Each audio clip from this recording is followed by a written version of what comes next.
Assalamu alaikum dear students. Today the topic of discussion is concept of mole. So let's start the topic concept of mole.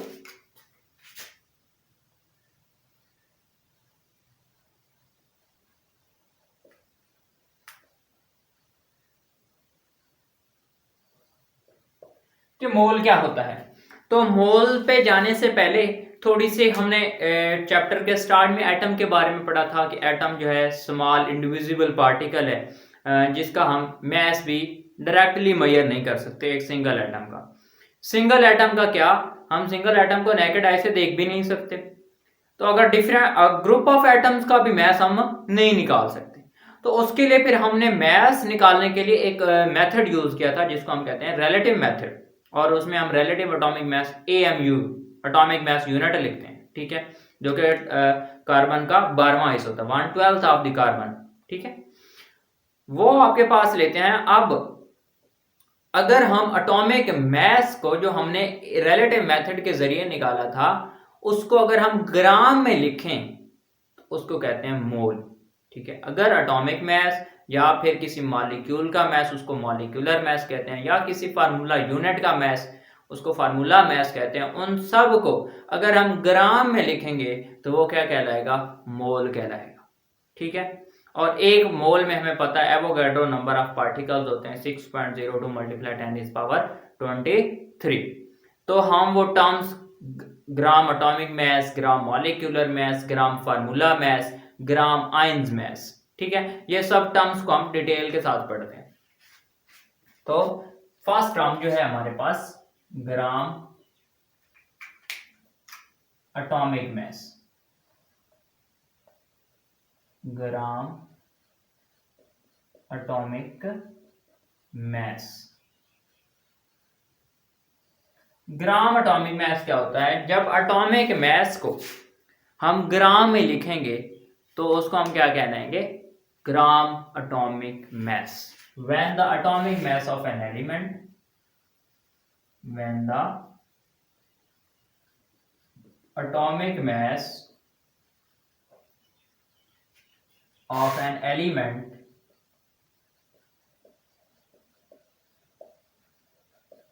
expressed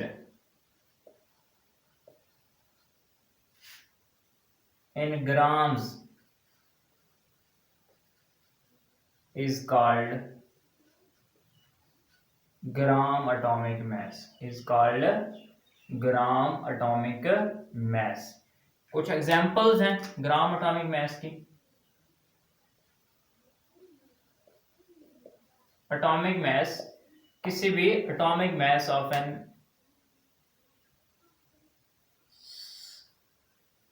example में आपके पास आ गया for example number of या ग्राम atomic mess,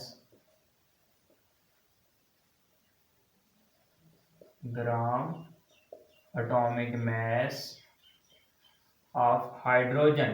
atomic mass है तो atom का होगा, तो वो हमें पता है 1.008 है, और अगर हम इसको ग्राम में लिखेंगे तो वो क्या कहलाएगा, ग्राम एटॉमिक मैस, ठीक है। और ये बराबर होता है 1 मोल की। ये 1 मोल अभी आपने बस देख पढ़ना है, एंड में मैं बताऊंगा कि ये कैसे 1 मोल के बराबर होता है, ठीक है। सेकंड एग्जांपल है ग्राम atomic mass of oxygen, oxygen के एटम का, तो ये 16 ग्राम होता है जो के बराबर होता है 1 मोल के। Second term is gram molecular mass,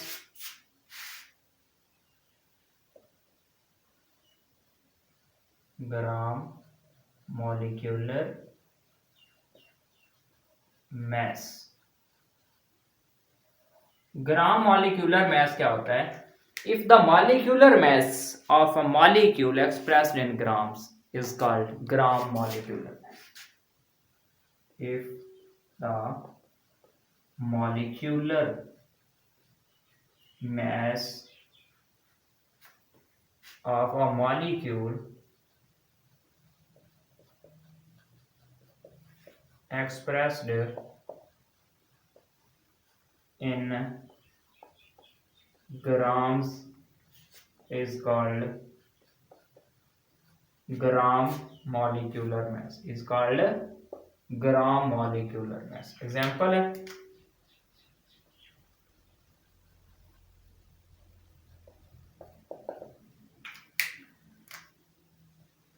gram molecular mass of H2O। H2O एक मॉलिक्यूल है, तो इसका जो ग्राम मॉलिक्यूलर मैस होता है वो 18 होता है, और अगर उसको हम ग्राम में लिखेंगे तो वो क्या कहलाएगा, ग्राम मॉलिक्यूलर मैस, जो कि बराबर होता है 1 मोल के। ठीक है, इसी तरह ग्राम molecular mass of H2SO4 sulphuric acid, इसका हमें पता होता है 98 ग्राम। 98 इसका मॉलिक्यूलर मैस है, और अगर इसको हम ग्राम में लिखते हैं तो वो क्या बन गया, ग्राम मॉलिक्यूलर मैस, जो कि बराबर होता है 1 मोल के। ओके, उसके बाद थर्ड टर्म में हमारे पास ग्राम फार्मूला मैस। क्या है, ग्राम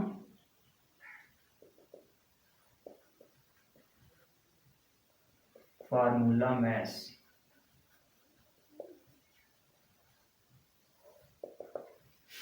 ग्राम फार्मूला मैस में हम क्या पढ़ेंगे, फार्मूला मैस क्या होता है, फार्मूला यूनिट क्या होता है। जब एक आयनिक कंपाउंड जैसे NaCl है, उसका वो एक NaCl मॉलिक्यूल नहीं है, NaCl क्या है, फार्मूला यूनिट है, जिसमें आयन्स आपस में जुड़े हुए हैं, तो वो मिलके क्या बनाते हैं, जैसे सोडियम का आयन है और क्लोरीन का आयन है, ये आपस में मिलते हैं NaCl बनता है, तो ये मॉलिक्यूल नहीं कहलाएगा। मॉलिक्यूल भी हम पढ़ते हैं, लेकिन इसके लिए स्पेसिफिक टर्म यूज होती है, उसको हम कहते हैं formula unit.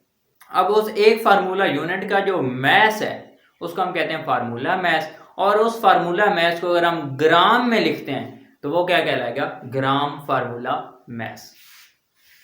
when the formula mass of an ionic compound expressed in grams, अगर इनको हम ग्राम में एक्सप्रेस करते हैं, is called gram formula mass. Example इसकी हमारे पास है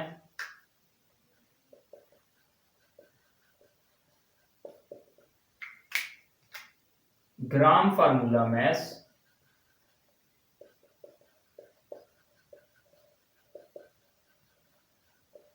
ऑफ NaCl। NaCl का जो ग्राम फार्मूला मैस है वो हमारे पास है 58.5। ठीक है, 58.5, जो के बराबर है 1 मोल के। उसके बाद फोर्थ टर्म में आयन्स मैस। आयन्स मैस, अगर एक सिंगल आयन जैसे हाइड्रोजन का आयन है, हाइड्रोक्सिल का आयन है, उसका जो मैस है उसको अगर हम ग्राम में लिखते हैं तो वो क्या कहलाएगा, ions mass. If the mass of an ionic species expressed in grams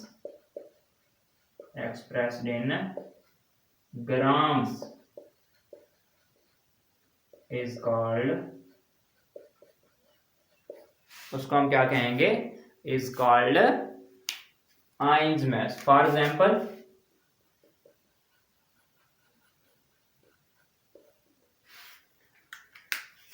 example के तौर पे जैसे ions mass of OH ion, hydroxyl ion, इसका बनता है 17 ग्राम। ठीक है, 17 ग्राम। अब ये भी बराबर होता है किसके, 1 मोल के। अब एक बात नोट करने वाली है कि अब ये एटम है, हाइड्रोजन का एटम है, ऑक्सीजन का एटम है, लेकिन इसका एटॉमिक मास और है, इसका एटॉमिक मास और है, लेकिन दोनों किसके बराबर हैं? 1 मोल के बराबर हैं। यानी अगर 1.008 ग्राम हाइड्रोजन का हम लेते हैं तो वो भी 1 मोल के बराबर है, उसमें भी 6.02 मल्टीप्लाई 10⁻23 एटम्स हैं। और आपके पास ऑक्सीजन लेते हैं तो आपके पास 16 ग्राम ऑफ हाइड्रोजन होगा, तो वो भी 1 मोल के बराबर है। वो भी किसके बराबर है? 1 मोल के। मॉलिक्यूल में इसी तरह अगर H2O है या H2SO4 है तो इनके मॉलिक्यूलर मैसेज तो डिफरेंट है, लेकिन दोनों किसके बराबर है? 1 मोल के बराबर है। ठीक है, ये बात याद रखने वाली बात है। अगर मैसेज मॉलिक्यूल है, सिंगल मॉलिक्यूल है, तो वो अगर उसका मैस अगर हम ग्राम में लिखेंगे तो वो भी 1 मोल के बराबर है, H2O हो या चाहे H2SO4 हो। ओके, अब मोल क्या होता है उसकी डेफिनेशन लिखते हैं प्रॉपर। क्लियर है?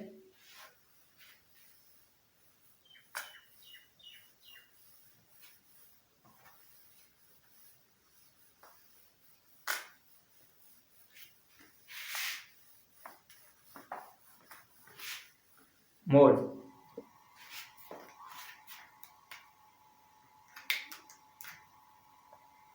The atomic mass, molecular mass,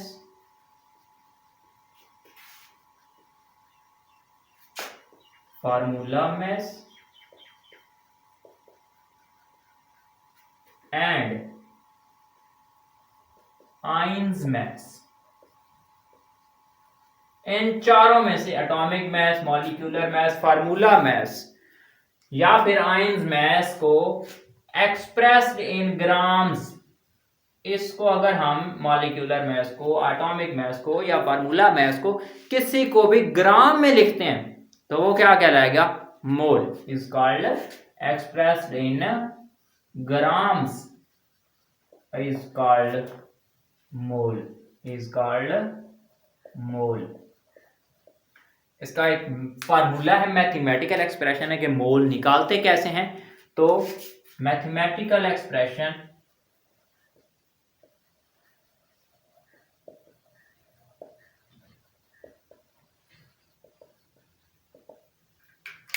ये है कि मोल इज इक्वल टू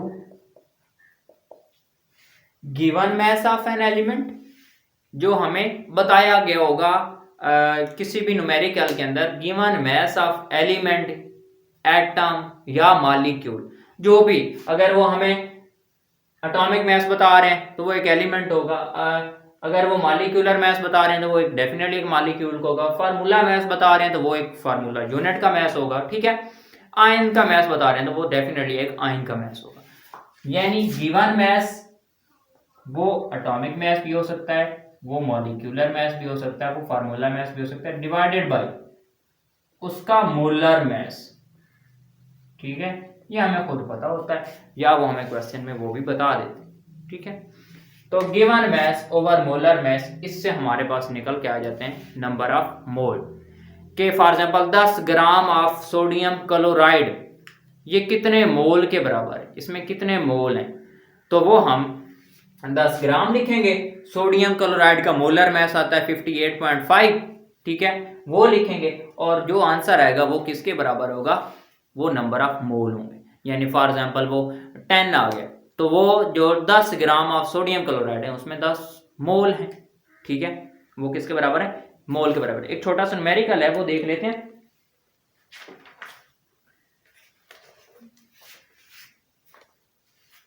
वो कहता है हमें कि 0.1 ग्राम है ऑफ सोडियम, इसमें कैलकुलेट मोल, ये कितने मोल के बराबर है ये मुझे बताओ, ये उसका क्वेश्चन है। तो हमें पता है फार्मूला मोल का भी हमने लिखा है, mole is equal to given mass over molar mass. Given mass 0.1 over molar mass, sodium का लिखना हमने, सोडियम का होता है 23। तो ये किसके बराबर आ गया? ये हमारे पास आ गया 0.0043 मोल। अगर हम इसको साइंटिफिक नोटेशन में लिखते हैं तो ये 4.3 मल्टीप्लाई 10⁻3, ठीक है, माइनस, क्योंकि ये हमने 3 इधर किया तो -3 मोल के बराबर होगा। यानी 0.1 ग्राम सोडियम कितने मोल के बराबर है? 4.3 मल्टीप्लाई 10⁻³ मोल के बराबर है। ओके, उसके बाद अगला एक और छोटा सा क्वेश्चन है 1 kg। क्वेश्चन है 0.1 kg ऑफ सिलिकॉन, यानी 0.1 kg है सिलिकॉन का, तो इसमें कैलकुलेट मोल, इसके मुझे मोल बताओ। ठीक है, तो मोल का फार्मूला हमें पता है, mole is equal to given mass over molar mass. अच्छा, गिवन मैस जो है ना, ये वाला गिवन मैस, इसको कभी भी हम केजी में नहीं लिखेंगे, केजी में आए तो उसको हम ग्राम में कन्वर्ट करेंगे। तो ये 0.1 केजी कितने के बराबर हो गया? ये 100 ग्राम बनता है। ठीक है, 100 gram divided by molar mass silicon का, ये हमारे पास है जी 28.086। ठीक है, मोलर मैस का यूनिट होता है हमारे पास ग्राम पर मोल। ठीक है, अब ग्राम से ग्राम घट गया और मोल जब ऊपर चला गया तो ये इसका आंसर आता है 3.56 मोल। नीचे पर मोल है तो ऊपर चला गया तो मोल में आ गया। तो ये 0.1 kg ऑफ सिलिकॉन में 3.56 मोल है। Okay, I hope topic is clear. Allah Hafiz.